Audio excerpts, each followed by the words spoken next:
You know, some of the most legendary things in life start with no grand plan at all, just a feeling.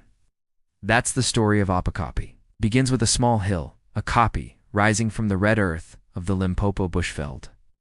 In the early 90s, this was just a quiet piece of land outside Northam, watching seasons change and dust trails rise from gravel roads.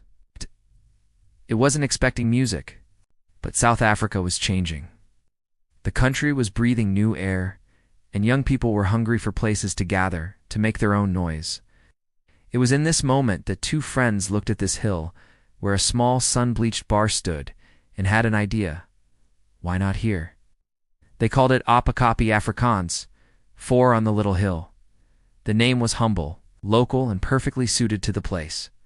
The first festival in 1994 was as raw as it gets. Power cables snaked across the ground, stages were basic, and dust got everywhere.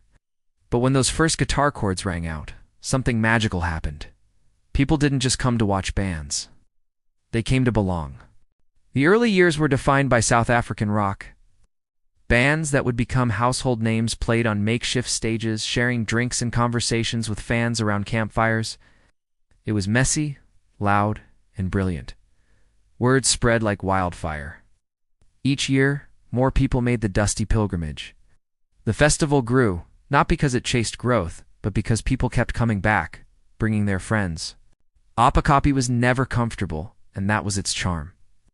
The blistering heat, the cold nights, the powder-fine dust that coated everyone and everything.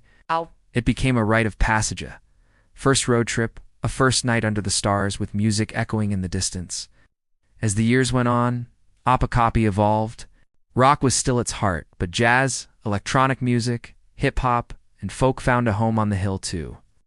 It became a reflection of South Africa's diverse sound, a place where you could wander from stage to stage and discover music you never knew you were looking for. Oppikoppi became more than a festival. It was a cultural landmark. Ask anyone about their first Oppikoppi, and they'll tell you stories of dust storms, lost tents, and friendships found. Even when the stages went quiet, its spirit lived on. It started with a hill, a bar, and a belief that if the music was real, people would come. They did. For a few days each year, that koppi became a place where people gathered to dance, to listen, and to remember who they were. Thanks for watching. If you enjoyed this story, don't forget to like and subscribe for more content just like this.